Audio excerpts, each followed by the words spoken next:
आज हम बात करने वाले हैं बहुत ही कमाल की किताब के बारे में जिसका नाम है हाइपर फोकस, जिसे क्रिस बैली ने लिखा है। अगर आपको जीवन में कहीं पर भी फोकस का इशू है तो ये किताब आपके लिए बिल्कुल परफेक्ट है। ये किताब आपको प्रोडक्टिविटी के बारे में सब कुछ सिखाएगी इस समरी को सुनने के बाद, और इसमें दिए गए लर्निंग्स को लागू करने के बाद आप कम काम करके भी ज्यादा रिजल्ट पा सकेंगे और आप अपने समय को भी अच्छे से मैनेज कर पाएंगे। इस अवधारणा को समझाने के लिए हमने इस समरी को 5 अलग अलग भागों में बांटा है। तो चलिए शुरू करते हैं हमारी आज की audio book summary hyper focus. यहाँ पर ऑथर्स ने 4 प्रकार के कार्य बताए हैं। अगर देखा जाए तो आपके अटेंशन को चुनना ये चॉइस करने जैसा है कि आपको नेटफ्लिक्स पर देखना क्या है। सबसे पहले जब आप नेटफ्लिक्स को खोलते हैं तो एक लोडिंग पेज खुलता है जिसके अंदर कुछ शो को हाईलाइट किया होता है। ये जो पेज है सड़क में कांटे की तरह है। इस पर जाने के बाद आपको 2 नहीं बल्कि हजारों रास्ते मिलेंगे, जिसमें से कुछ पर जाकर आप एंटरटेन होंगे और कुछ पर जाकर आपको खुशी मिलेगी और कुछ रास्ते आपको कुछ नया सिखाएंगे। तो ये तय करना है कि अपने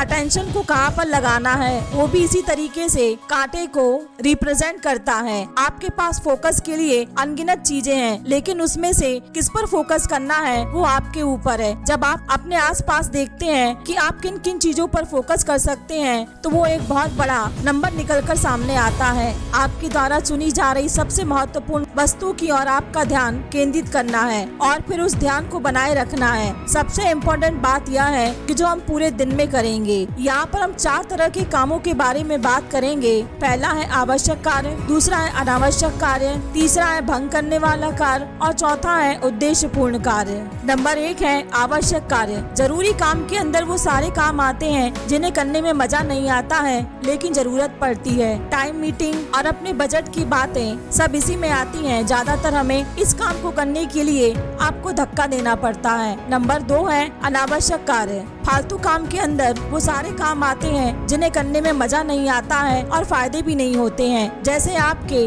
टेबल पर पड़े पेपर्स को ठीक करके रखना या अपने कंप्यूटर की फाइल को मैनेज करना। बेवजह काम पर समय लगाने से हम बिजी हो जाते हैं, लेकिन ये बिजी रहना हमें फायदेमंद नहीं होता है क्योंकि इससे हमें ज्यादा कुछ मिलता नहीं है। ये वाली जो बिजीनेस है वो एक तरह का आलसीपन है। नंबर 3 है ध्यान भंग करने वाले कार्य। ध्यान भटकाने वाले काम से हमें मजा तो आता है लेकिन कुछ फायदा नहीं होता है। ये एक अनुत्पादक काम है। इसके अंदर सोशल मीडिया, न्यूज वेबसाइट और जो भी दूसरे तरीके के डिस्ट्रैक्शन आते हैं जिनसे हमें कुछ फायदा नहीं मिलता है। जितने अच्छे तरीके से आप अपने ध्यान को मैनेज कर पाएंगे उतना कम समय आप इन चीजों पर दे पाएंगे। नंबर 4 है उद्देश्यपूर्ण काम के अंदर वो टास्क आते हैं जो करने के लिए हमें धरती पर भेजा जाता है। ये वो काम होते हैं जिनसे हम सबसे ज्यादा इम्पैक्ट क्रिएट कर पाते हैं। इस कैटेगरी वाले कामों को करने के लिए आपको ज्यादा ब्रेन पावर की जरूरत होती है और ज्यादा इन कामों में हम दूसरे लोगों से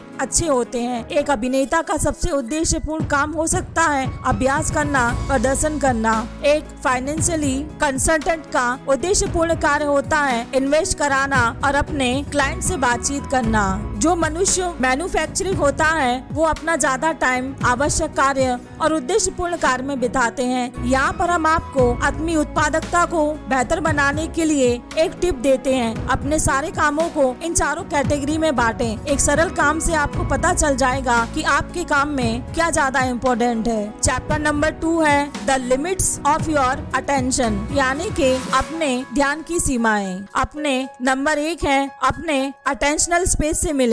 ऑथर ने एक टर्म को यूज किया है अटेंशनल स्पेस, जिसका मतलब है कि हमारे पास एक पल में फोकस करने की और चीजों को प्रोसेस करने की कितनी मेंटल कैपेसिटी है। जब हम ये फैसला करते हैं कि अभी हमें किस चीज पर फोकस करना है तब वो चीज हमारी शॉर्ट टर्म मेमोरी में चली जाती है और अटेंशन स्पेस ये सुनिश्चित करता है कि वो चीज एक्टिव रहे जिससे हम उसके साथ काम कर सकें। अगर हमारा ब्रेन एक कंप्यूटर होता है तब हमारा अटेंशन स्पेस एक RMA जैसा होता है। ये स्पेस उन सब चीजों को होल्ड करता है जिसके बारे में में हम अभी जागरूक हैं। नंबर 2, काम जो अच्छी तरह से जुड़ जाते हैं। तो अब हमारे अटेंशन स्पेस में एक समय में कितने टास्क फिट हो सकते हैं। हमारी जिंदगी में और हमारे काम में 2 तरीके के टास्क होते हैं। पहला होता है हैबिट्स, जिनसे हम आसानी से कर सकते हैं और इनमें बहुत कम अटेंशन स्पेस की जरूरत होती है। और दूसरा होता है जटिल टास्क, जिन्हें सिर्फ हम फोकस देकर ही कर सकते हैं। काफी सारे एक्सपर्ट कहते हैं कि हम मल्टीटास्क नहीं कर सकते हैं, जो भी सही है अगर हम वो टास्क करें जिन्हें हमारे अंदर फोकस की जरूरत है। लेकिन ये बात हैबिट के लिए सही नहीं है, बल्कि हम हैबिट्स के साथ बड़े अच्छे तरीके से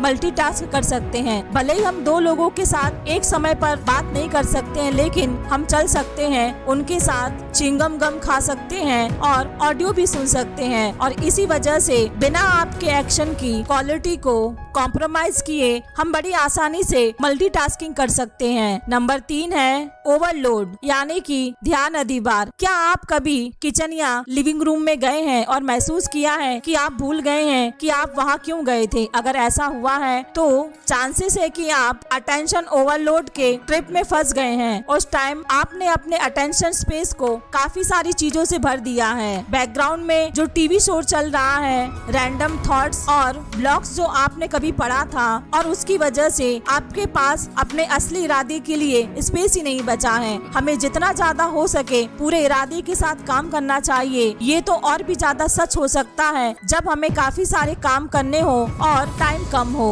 इंटेंशन दूसरे शब्दों में इरादे की वजह से है। हम अपने काम को प्रायोरिटी देकर पाते हैं, जिस वजह से हमारा अटेंशन स्पेस ओवरलोड नहीं होता है। अटेंशन स्पेस ओवरलोड के कुछ एग्जाम्पल है, जैसे जब आप चल भी रहे हैं और चैट भी कर रहे हैं, या आपने बेकिंग सोडा की जगह बेकिंग पाउडर डाल दिया है क्योंकि आप टीवी देख रहे हैं। अब आप पूछेंगे कि इस अटेंशन ओवरलोड की प्रॉब्लम से कैसे बचा जाए। अब इससे बचा जा सकता है अगर आप और भी ज्यादा सिलेक्टिव हो जाएं कि आप अपने अटेंशन स्पेस में क्या जाने देंगे। जैसे खाना बनाते हुए टीवी को म्यूट कर देना, जिससे आपका अटेंशन स्पेस ओवरलोड ना हो जाए। इसकी वजह से आप अपना समय सबसे इम्पोर्टेंट चीजों पर खर्च कर सकते हैं। आपके अटेंशन स्पेस का स्टेटस आपके जीवन के स्टेटस को निर्धारित करता है। ज्यादातर इरादे सेट करो, अपने एनवायरनमेंट को कम डिस्ट्रैक्टेड करने वाला बनाओ। जो भी चीज आपको डिस्ट्रैक्ट करती है उससे हटाने की कोशिश करो और अपने माइंड से भी डिस्ट्रैक्शन को हटाओ। चैप्टर नंबर 3 है हाइपर फोकस की पावर। वो दिन याद करें जिस दिन आप बहुत प्रोडक्टिव थे, जिस दिन आपने काफी कुछ हासिल किया था। संभावना है कि आपके साथ उस दिन कुछ चीजें होंगी। शायद आप उस दिन सिर्फ एक ही टास्क पर फोकस कर रहे थे और उस टास्क ने आपके अटेंशन स्पेस को बांध रखा था, और उस दिन शायद आप डिस्ट्रैक्शन में ज्यादा समय बर्बाद नहीं कर रहे थे। जैसे कि आपका दिमाग कहीं और जाता, इससे पहले तत्काल अपने काम पर वापस ले आते। उस दिन आपका काम ना ज्यादा आसान होगा और ना ही ज्यादा मुश्किल। उस दिन आप अपने ब्रेन के सबसे प्रोडक्टिव मूड में चले गए, जिसे हाइपर फोकस कहते हैं। हाइपर फोकस एक साथ काफी सारी चीजें हैं। इसमें आप विचलित नहीं होते हैं, आप जल्दी से फोकस भी कर लेते हैं और आप अपने काम के अंदर डूबे रहते हैं। हाइपर फोकस के अंदर आप कम बिजी होते हैं, क्योंकि आप अपने अटेंशन स्पेस के अंदर कुछ ही चीजों को जाने देते हैं। तो अब हम हाइपर फोकस मूड में कैसे एंटर करेंगे? साइंस कहती है कि जब हम फोकस करते हैं तो हमें 4 स्टेज से गुजरना पड़ता है। वो हाइपर फोकस के लिए बहुत जरूरी है। नंबर 1 है, एक प्रोडक्टिव वस्तु को चुनना होगा जिस पर आपका अटेंशन हो। नंबर 2, जितने ज्यादा हो सके अटेंशन को भटकने से हटाए। नंबर 3 है, उसी वस्तु पर अपना अटेंशन दे जिसे आपने चुना है। नंबर 4, और जैसे ही आपका मन विचलित हो तो उसे तुरंत ही उसी वस्तु पर ले आए। स्टेप नंबर 1 है, आप किस चीज पर फोकस करेंगे, ये इंटेंशन सेट करना सबसे जरूरी स्टेप है। जितना प्रोडक्टिव और सार्थक एक टास्क होता है, उतने ही अर्थपूर्ण आपके एक्शन होने चाहिए। स्टेप नंबर 2 है, हाइपर फोकस तक पहुंचने के लिए जितना ज्यादा संभव हो सके उतने इंटरनल और एक्सटर्नल डिस्ट्रैक्शन को दूर करना है। क्या आपको पता है कि काम करते वक्त आप विचलित क्यों होते हैं? क्योंकि उस समय पर जो भी हम काम कर रहे होते हैं उसे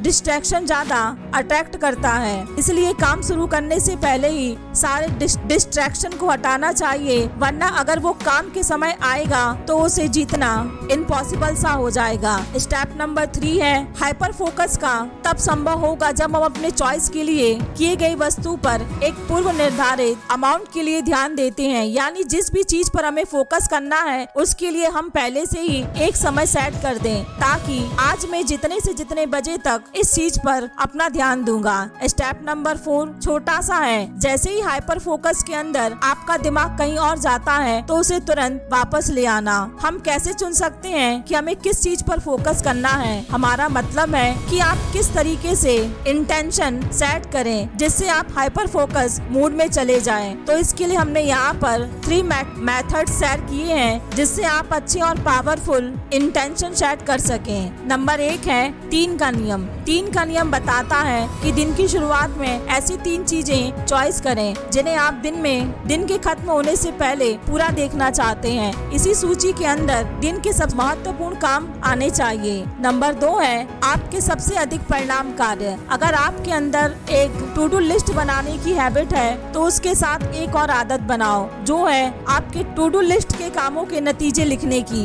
यानी उस काम को करने से दुनिया में या आपकी लाइफ में क्या फर्क पड़ेगा। नंबर 3 है प्रति घंटा अवेयरनेस। अपने दिन के 3 इरादों को सेट करना और अपने काम के रिजल्ट को पता करना एक अच्छी हैबिट है जिससे आप हर रोज जानबूझकर काम कर पाएंगे। लेकिन आप ये कैसे पता लगाएंगे कि आप हर पल जानबूझकर काम कर रहे हैं? ऐसा करने के लिए आपको अपने फोन या स्मार्ट वॉच में 1 घंटे का टाइमर लगाना होगा। जैसे ही वो हर घंटे का टाइमर बजेगा तो आप अपने आप से ये सवाल पूछेंगे, जब ये अलार्म बजा तो क्या आपका दिमाग ख्यालों में खोया हुआ था? क्या आप किसी प्रोडक्टिव टास्क को कर रहे हैं? अगर हाँ तो कितनी देर से कर रहे हैं? आपका अटेंशन स्पेस कितना भरा हुआ है? यानी काम करने के साथ साथ आप और क्या कर रहे हैं? अब हमने ये देख तो लिया है कि कैसे सेट करें। अब बताते हैं कि हाइपर फोकस करते टाइम आने वाले डिस्ट्रैक्शन को कैसे दूर करें। ओवरकमिंग डिस्ट्रैक्शन, ध्यान भटकाने को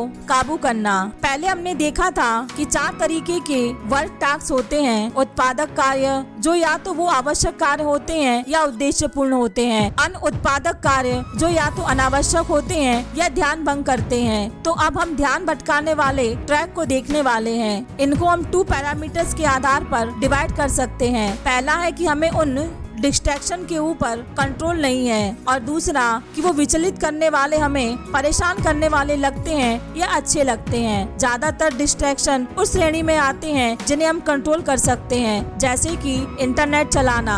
हाइपर फोकस करने के लिए आपको एक डिस्ट्रैक्शन फ्री मूड में जाना होगा। एक डिस्ट्रैक्शन फ्री मूड तरीके से आप पहले से लगभग हर कंट्रोलेबल डिस्ट्रैक्शन को समाप्त करने में सक्षम होते हैं ताकि आप अपने सबसे इम्पोर्टेंट कार्य पर हाइपर फोकस कर सकें। तो अब यहाँ पर हम आपको सुझाव दे रहे हैं जिन्हें इस्तेमाल करके आप एक डिस्ट्रैक्शन फ्री एनवायरनमेंट बना पाएंगे। नंबर 1 है अपने फोन को डू नॉट डिस्टर्ब मोड पर डालना। उसे दूसरे कमरे में रख दें जिससे आप उसे चेक न कर पाएं। एक स्टडी से पता चला है कि जब एक डिस्ट्रैक्शन हमसे 20 सेकंड की दूरी पर होता है तब वो एक डिस्ट्रैक्ट क्रिएट कर देता है और हम अपनी इम्पल्स को कंट्रोल कर पाते हैं। नंबर 2 इंटरवल पर ध्यान दें। जब भी आप कॉफी शॉप या ग्रोसरी स्टोर में हैं तो फोन चलाने के आग्रह को रिसेट करें। इससे छोटे छोटे ब्रेक्स की तरह इस्तेमाल करें जिससे आप ये सोच सकते हैं कि आप अपने जीवन में क्या कर रहे हैं, आप अपने जीवन को और बेहतर कैसे कर सकते हैं। नंबर 3 है एयरप्लेन मोड का उपयोग करें। कोई भी जरूरी काम करते समय या किसी के साथ कॉफी पीते समय अपने फोन को एयरप्लेन मोड पर डाल दें। नंबर 4 है एक माइंडलेस फोल्डर बनाएं। आपके मोबाइल में जितने भी डिस्ट्रैक्शन ऐप हैं उन सबको एक फोल्डर में डाल दें और उस फोल्डर का नाम माइंडलेस रख दें। जैसे ही आप उनमें से कोई ऐप चलाएंगे का नाम आपको याद दिलाएगा कि आप अपने आप को डिस्ट्रैक्ट करने वाले हैं। नंबर 5 अपने अटेंशनल स्पेस का आकार बढ़ाएं। आपके अटेंशनल स्पेस का साइज निर्धारित करता है एक उपाय जिसे वर्किंग मेमोरी कैपेसिटी कहते हैं। इसका मतलब है कि आप एक समय पर कितनी जानकारी को अपने माइंड में रख सकते हैं। जितनी ज्यादा ज्यादा आपकी वर्किंग मेमोरी कैपेसिटी होगी, उतनी ज्यादा जानकारी आप एक टाइम पर अपने दिमाग में रख पाएंगे और उसके साथ आप एक कॉम्प्लेक्स टास्क को भी तेजी से प्रोसेस कर पाएंगे। एक बड़े अटेंशन स्पेस के काफी सारे फायदे होते हैं। एक बड़े अटेंशन स्पेस की वजह से आप विचलित होने के बाद भी काफी जल्दी टास्क पर वापस आ जाते हैं। तो हम अपने अटेंशन स्पेस का साइज कैसे बढ़ा सकते हैं? एक बिल्कुल सरल प्रैक्टिस है जिसने हर अध्ययन में साबित किया है कि वो हमारे अटेंशनल स्पेस के साइज को बढ़ाती है, और वो प्रैक्टिस है मेडिटेशन। मेडिटेशन एक बड़ी सरल तकनीकी है। ब्रीदिंग मेडिटेशन में हम अपनी सांसों पर फोकस करते हैं कि वो कौन से एंड से जा रही है और कौन से एंड से आ रही है, और भी बहुत कुछ। सांसों पर फोकस करना आपके पूरे अटेंशन स्पेस को कंज्यूम नहीं करता है और आपका माइंड दूसरे ख्यालों में खो जाता है। और वही तो पॉइंट है। हर बार जब आप अपने भटकते माइंड को अपनी सांसों पर वापस लाते हैं तो आप अपने अटेंशन पर कंट्रोल बढ़ाते हैं। मेडिटेशन काफी सरल तकनीकी है। कहीं भी अपनी आंखें बंद करके बैठ जाओ और अपनी सांसों पर फोकस करो। लेकिन सिर्फ मेडिटेशन ही एक उपकरण नहीं है जिससे आप अटेंशन स्पेस बढ़ा सकते हैं। एक और तकनीकी है जिससे आपका अटेंशन स्पेस बढ़ सकता है, और उसे कहते हैं माइंडफुलनेस कहते हैं। माइंडफुलनेस का मतलब सचेत रहना कि आपके दिमाग में चल क्या रहा है। यहाँ पर एक स्टेटमेंट है जो थोड़ी आपको अटपटी लग सकती है। आप कभी नहाए ही नहीं है, आप पानी के नीचे खड़े तो हो जाते हैं, लेकिन आपका अटेंशन हमेशा कहीं और होता है, कभी कॉफी में तो कहीं और। आप माइंडफुलनेस एक डेली टास्क को चुनकर कर सकते हैं जो आपकी सारी अटेंशन नहीं लेती है। आप उसी टास्क के एक्सपीरियंस के साथ जानबूझकर 1 या 2 मिनट रहते हैं। इन सभी हैबिट्स का पालन करके आप अपने लाइफ में ऊंचाइयों को प्राप्त कर सकते हैं। हाइपर फोकस से संबंधित चैलेंज से जूझ रहे इंडिविजुअल के लिए एक एक्सीलेंट रिसोर्स है। किताब प्रोडक्टिविटी में कॉम्प्रिहेंसिव इनसाइट्स प्रदान करती है, और उसकी सीखों को लागू करके कोई भी पढ़ने वाला कम प्रयास के साथ अधिक प्राप्त करना सीख सकता है और अपने टाइम को अधिक इफिशियंसी से मैनेज कर सकता है।